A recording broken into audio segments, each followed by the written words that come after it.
You don't choose this life. This life chooses you before you're old enough to have an opinion about it. You're 7 years old, running barefoot through rice paddies in the mountains of Iga Province, and you think you're playing a game. The old man watching from the tree line thinks otherwise. He's been watching you for 3 years. The way you move. The way you go quiet when strangers come into the village. The way you notice things other children don't. He's been waiting to see if you're worth what he suspects you're worth. Today he decides you are. He calls you over, sits you down, tells you something that changes the rest of your life in about 4 sentences. Your grandfather was a shinobi. Your father was a shinobi. Your father didn't come home from his last mission 2 years ago. And now it's your turn. You're 7. You don't fully understand what any of that means yet. You will. Rank 1. The student. The first thing he teaches you is how to fall. Not how to fight. Not how to disappear. How to fall. How to hit the ground wrong and still come up right. No sound, no injury, ready to move. You do it on soft dirt until you can do it perfectly. Then he moves you to hard earth, then stone. The day you can fall on stone and rise without a single sound, he moves on to the next thing without a word of praise. Praise isn't part of this education. The training is relentless and strange. He teaches you to walk through dry leaves without sound, to slow your breathing until your chest barely moves, to stay completely still in the undergrowth for so long that birds land near your hand. He teaches you to read a room before you enter it, to know how many people are inside by the shadows under the door and the sounds coming through the wall, to look at a man's hands and know whether he's about to move before his body does. There's no explaining why. He shows you. You learn. You get it wrong, you do it again. By the time you're 12, your body has become something different. Not large, not obviously powerful. Something wiry and precise and capable of things that would seem impossible to anyone watching from the outside. You can climb a stone wall on fingertip holds alone. You can drop from a height that would break another person's ankles and land without a whisper. At 16, he sends you into the forest at midnight. No weapons, no food, no guidance beyond a location 3 mountains away where he's hidden a mark on a specific tree. He tells you men are watching the roots, experienced men who know every shadow and every sound this forest makes. Your job is to reach the mark without being seen. You don't make it before dawn. You make it just after. Bleeding, hollow-eyed, legs shaking. When you drag yourself back into the village, the old man is sitting at the edge of the tree line like he never moved. He looks at you for a long moment. Something shifts in his expression. Barely. Like a door opening an inch. He nods once, that's it. No ceremony, no celebration, just a nod from an old man at the edge of a forest that tells you the next phase of your life has begun. Rank 2. The Genin. Your first real mission should terrify you. It doesn't.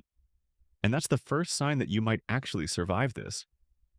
A merchant in a city 2 days' walk from your village is hiding financial records that a daimyo, a feudal lord who has hired your clan, needs to see. Your job is simple on paper. Get inside the merchant's home, find the ledgers, copy 3 specific pages. Get out. Don't be seen by anyone. Don't touch anything you don't need to touch. Don't leave a single trace that you were ever there. You spend 2 days watching the household before you move. You learn the guard's route down to the minute.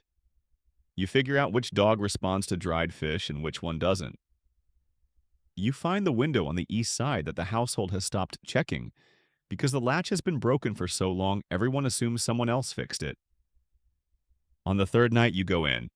You find the ledgers exactly where you thought they'd be. You copy the pages by moonlight, handwriting so small it would take a magnifying lens to read. You are back in your bedroll before the city stirs.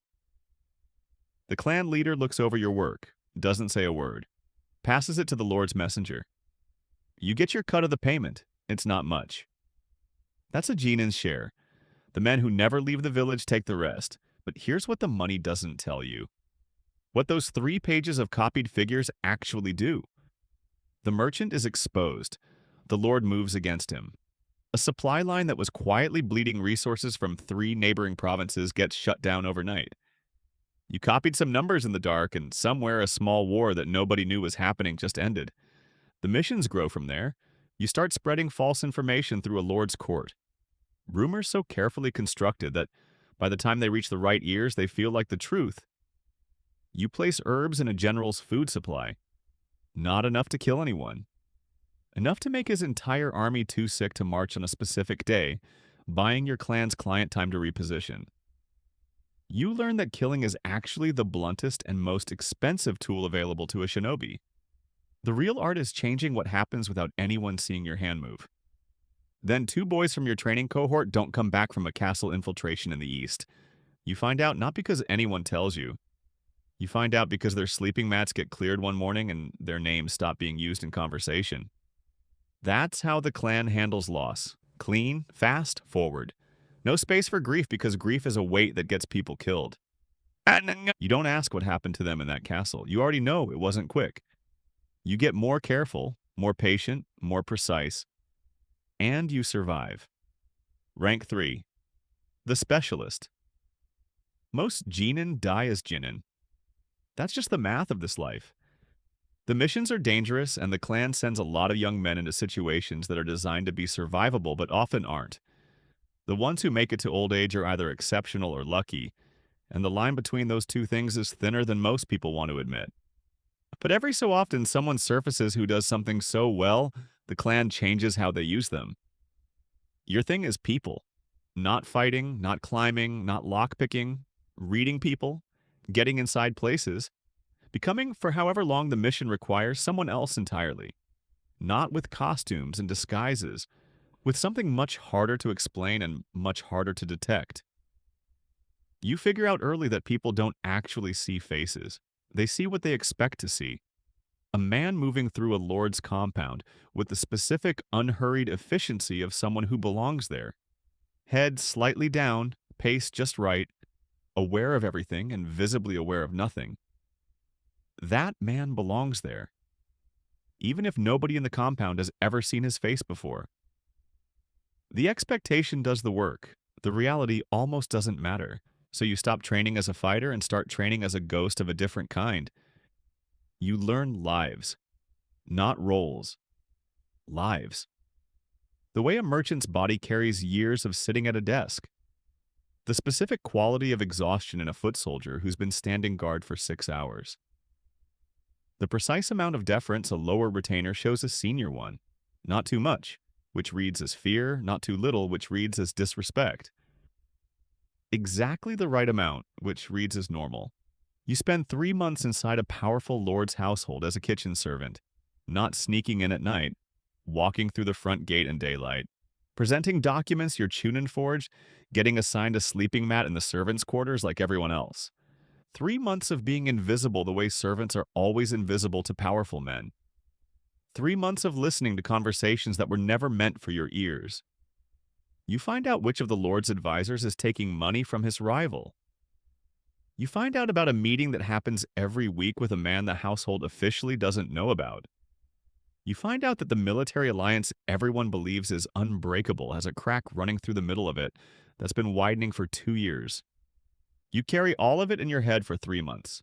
Not a single written note. Notes can be found. Your memory is the only record. One night you slip out. Meet your handler in a field outside the city. Deliver everything in a conversation that takes less than 20 minutes. The intelligence you bring back changes the course of a conflict that was going to cost thousands of lives. The lord who acts on it gets the credit. The general who executes the strategy gets the credit. You get a small envelope of coin and a walk back to a village that doesn't officially exist. That's fine. You stopped needing the credit a long time ago. Rank 4. The Chunin. The first time you send a man into a mission you designed and wait for him to come back, you understand something about this life that nobody told you. Sending is harder than going. As a Genin, you were the one in the dark. The risk was yours and yours alone. Now you're the one in the room, and the risk belongs to men you trained and briefed and chose. If you got the intelligence wrong, they pay for it. If your plan has a gap you didn't see, they find it the hard way. You're the Chunin now, the middle rank. the connector between the Jonin above you who never leaves the village, and the Genin below you who never know the full picture. Your job is to take a strategy and turn it into a mission that a real person can actually execute and survive. The gap between those two things, strategy and survivable execution, is where you live now. It's a much smaller gap than most people think. The design of the whole system runs through you. The Genin know their mission and nothing else. Not who hired the clan, not why, not what the intelligence is connected to. If they get caught, and some of them will get caught, they genuinely cannot give up information they were never given. You know who the clients are, but not the full strategic picture. Only the Jonin knows everything. Each level is deliberately incomplete. Each person can only betray what they know. You run 4 teams, 8 men. You know them by code names you assigned. You meet them one at a time in locations that rotate on a schedule only you track. A chalk mark on a specific wall means one thing. A flower placed stem up at a particular intersection means another.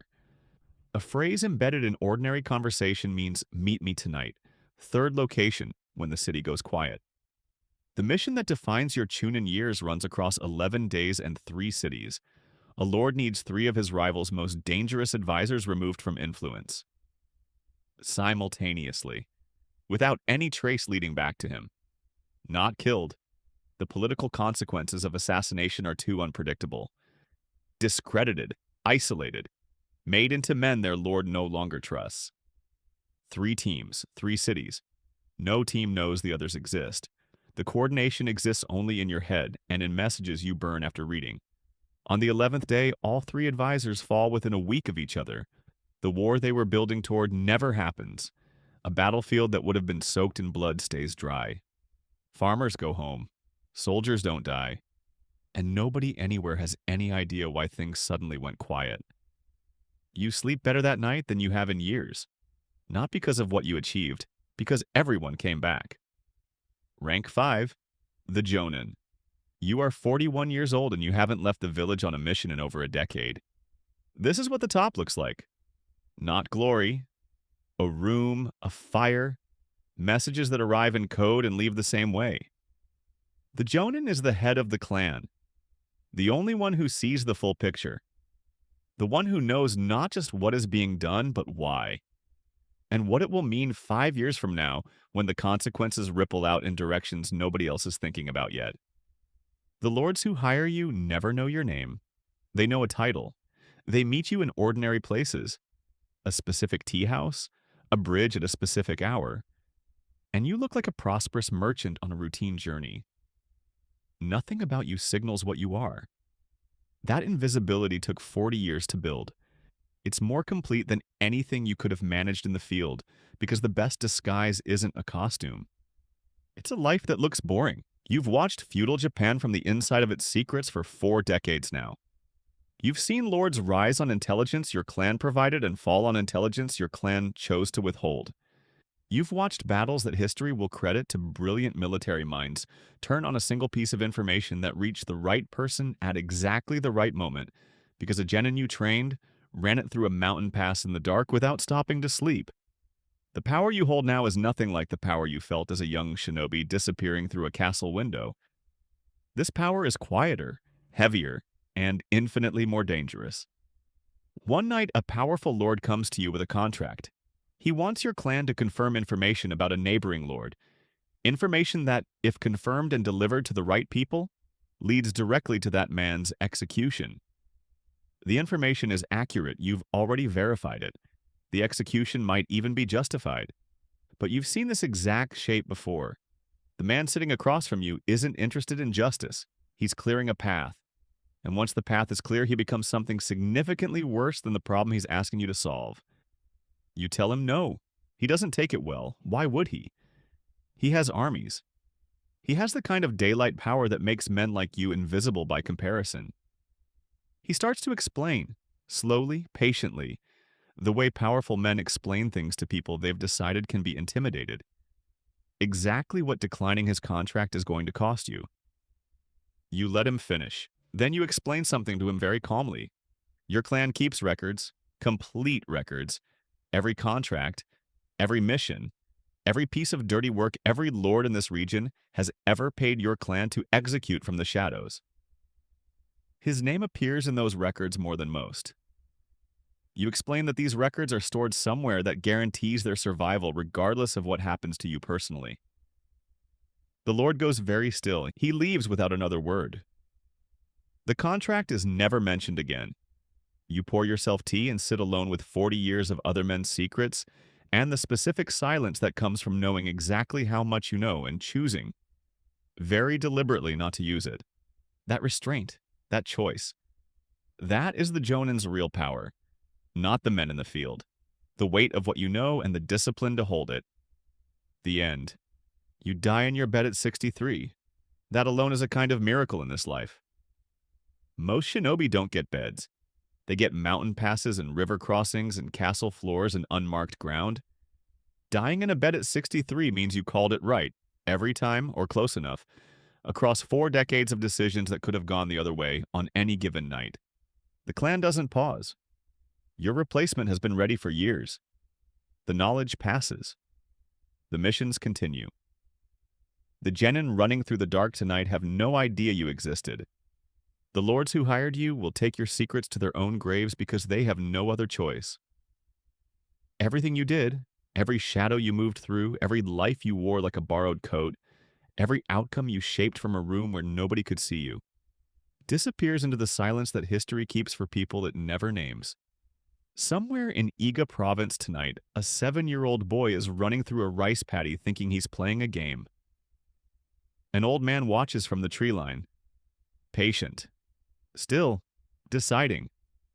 The boy has no idea what's coming. You didn't either. That's the point. That's always been the point.